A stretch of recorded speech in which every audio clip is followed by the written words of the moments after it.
क्यों बार बार आपके नेता इस तरह की टिप्पणी करते हैं? क्या राजनीतिक विरोध करने का ये संदेश आपका ऐसा नहीं जाता कि देश विरोध करने लगे हैं? आप देश का विरोध कर रहे हैं। जी। हो गया। जी। जाकी रही भावना जैसी, प्रभु मूरत देखी तैसी। रामचंद्र जी की सेना में देखें तो विभीषण मित्र थे, रावण की सेना में गद्दार थे। मैं जानना चाहती हूँ कि इलेक्ट्रो जो भारत की गणतंत्र व्यवस्था है उसमें चुनाव के द्वारा प्रधानमंत्री और नेता प्रतिपक्ष दोनों पद चुने जाते हैं। ब्रजेश चौकसी जी, यहाँ तक मैं सही हूँ बिल्कुल?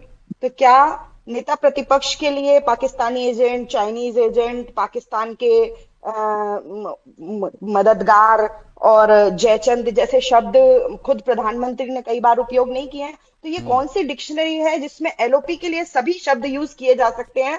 वो भारत के नागरिक नहीं है, वो भारत का गौरव नहीं है, वो इलेक्शन जीत के नहीं आए हैं, वो बस में रुमाल रखकर एलओपी की सीट पर बैठ गए हैं। तो उनके लिए कुछ भी कहा जा सकता है, लेकिन प्रधानमंत्री के लिए कुछ कहा जाए तो वो देश की गरिमा हो जाती है, देश का सम्मान हो जाता है। आज एक भारतीय जनता पार्टी के भाई मिले थे, वो कह रहे थे आप देखिए कि उस नेता का कद कितना है। मेलोडी चॉकलेट जो है वो आउट ऑफ स्टॉक हो गई है, उसके शेयर वो शेयर मार्केट में नहीं है, तब भी पार्ले के शेयर जो है 5% बढ़ गए हैं। हमने प्रधानमंत्री पार्ले के और मेलोडी के शेयर बढ़ाने के लिए, उस आउट ऑफ स्टॉक करने के लिए तो नहीं चुना था। हमने रील्स बनाने के लिए, मीम्स बनाने के लिए, देश को ऐसे संकट में का आगाह देने के बाद हंसी ठट्ठे करने के लिए तो नहीं चुना था।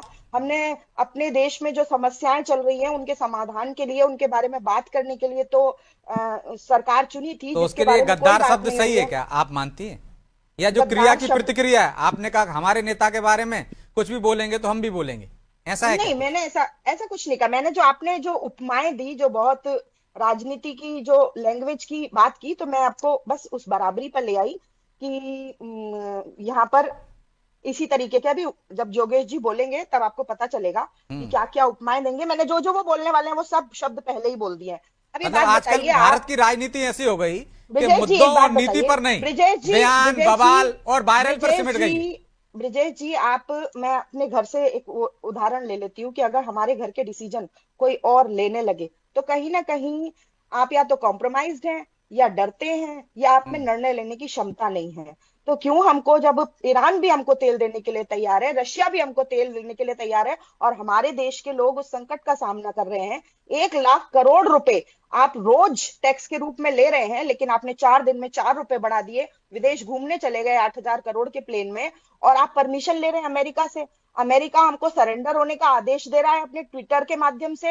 ये गद्दारी नहीं है क्या? ये देश के साथ वफादारी मानी जाएगी क्या? आप तेल खरीदने की परमिशन आज से पहले कभी ली थी? आप कभी अपने घर में सब्जी लेने जाने से पूर्व किसी की परमिशन लेते हैं? और अगर आपको लेनी पड़े कि सर मैं ले सकता हूं कि अपने घर के लिए सब्जी, आज मुझे खाना खाना है, तो फिर आपको सोचना पड़ेगा कि आप किस तरह के मुखिया हैं और आप किस तरह से अपना घर चला पा रहे हैं। तो अगर गद्दारी और तो हिमानी देशभक्ति जी, यदि इसे ये बोलते गद्दारी है हैं आपके कि शब्दों अगर में, तो फिर अगर वो गद्दारी जब नहीं है क्या विदेशी जब धरती पर आप हमारे देश पर देश सवाल में उठाएं? अंग्रेज थे और हमारे देशवासी बहुत कमजोर थे, तब हम्म। भी हमने एक हद के बाद उनको मना कर दिया था कि अब हम आपकी परमिशन के मोहताज नहीं है। और आज हम अंग्रेजों से परमिशन ले रहे हैं, हम उनकी परमिशन के बाद सब काम कर रहे हैं, वो हमें ऑर्डर दे रहे हैं, लगातार हमारे भारत को नर्क बता रहे हैं, हम्म। सिर्फ उसके बाद ठीक हमें है, एक मान लिया प्रतिफल आपकी के रूप बात, में इसका दिखाई जवाब ले देता लूंगा, है। लेकिन मेरा एक काउंटर अडानी सवाल के है सारे कि यदि केस ये खराब गद्दारी खत्म है हो जाते हेमानी हैं। जी, इसका तो रिजल्ट ये समझ विदेशी में आता है मंचों कि पर अडानी देश के के खिलाफ ऊपर बोलना, वहां अमेरिका की में संस्थाओं के सारे बारे में केस बोलना, खत्म हो वो जाते गद्दारी हैं, नहीं और है?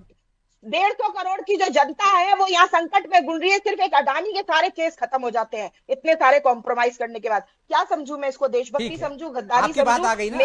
अब जी, मेरा काउंटर सवाल तो सुन लीजिए। मान जी। लिया ये गद्दारी, इसका जवाब ले लूंगा मैं योगेश जी से। तो फिर क्या गद्दारी वो नहीं है कि विदेशी मंचों पर नेता भारत का विरोध करें, भारत की संस्थाओं पर सवाल उठाएं? यही कह सकते हैं ना आप। मगर यदि आप कोई 2014 नेता से ये पहले कहे वाले कि मोदी जी की पाकिस्तान का बात कर रहे हस्तक्षेप हैं? करना चाहिए, क्या आप कोई कहे 2014 कि से पहले वाले हमारे मोदी जी की ऑपरेशन बात कर सिंदूर रहे पर हैं? सवाल उठाए? जो आप बताइए, क्या आप 2014 से पहले वाले मोदी जी की बात कर रहे हैं, जो विदेशी मंचों से देश के बारे में कहते थे कि लोग ऐसा सोचते थे कि कहां भारत में पैदा हो गया? क्या आपने कभी वो वीडियो नहीं देखे? क्या उस समय टेक्नोलॉजी इतनी भी पिछड़ी भी नहीं थी कि आपने वो वीडियो ना देखे हो? या आपने ऐसी चीजें नहीं देखी कि चाहे देश पर आतंकवादी हमला हुआ हो तो ताज के वहां बैठकर प्रेस कॉन्फ्रेंस की गई, राजनीति की गई? आज हमने प्रेस तो वो भी जो देश सोना खरीदने दौर से देखा लेकर है कि सोना हमला होता खरीदने है तो से लेकर गृह मंत्री सोना सूट खरीदने बदल से कर आते लेकर हैं। वो भी देखा सोना है खरीदने से लेकर जो जो चीजें भी हमने। मोदी जी वो कह दौर रहे भी हैं पढ़ा आज, है कि किस तरह से कितना सोना ना गिरने, खरीदने के लिए एक्ट लेकर आती है सर, सरकार। रुपए के गिरने से लेकर सोना खरीदने को लेकर मोदी जी ने किस तरह के बयान दिए, क्या आपने वो नहीं सुने? क्या उस समय आपके पास टीवी मोबाइल कुछ भी नहीं था? मैंने सब क्या सुने ना, मैं बता तो रहा प्रधानमंत्री हूँ मोदी आपको, की बात कर रहे सारे हैं कि सुन वो रहा हूँ मैं। देश विरोध में किस तरह लेकिन मैं के सवाल, बयान देने अरे के ये बाद सवाल लेकर मैं अब चला देश जाऊंगा योगेश जी को। राष्ट्रभक्त मेरा सवाल तो बनकर, आपके नेता से है राष्ट्रभक्त ना। बनकर अब देश के हितों की बात कर रहे हैं मेलोडी खिलाकर। हिमानी जी, आप पर सवाल उठाओ, आप उधर चली जाती हैं, उन पर सवाल उठाओ, वो आप पर आ जाते हैं। क्या ये आप सही चाहते हैं मानती कि हैं आप क्या, क्या सर? कि 140 लोगों ने जिसको सर चुना मेरे है उसे आप मैं गद्दार ऐसा कहें? मानती हूँ ब्रजेश जी, मैं ऐसा मानती हूँ, और मैं आपकी डिबेट में भी कई बार बोल चुकी हूँ कि अगर आपको चाइनीज समझ में आती है तो मेरे हिंदी बोलने से आपको कोई फायदा नहीं होगा। तो जिसको जो भाषा समझ में आती है उसको उसी भाषा में जवाब ठीक। दिया जाना चाहिए।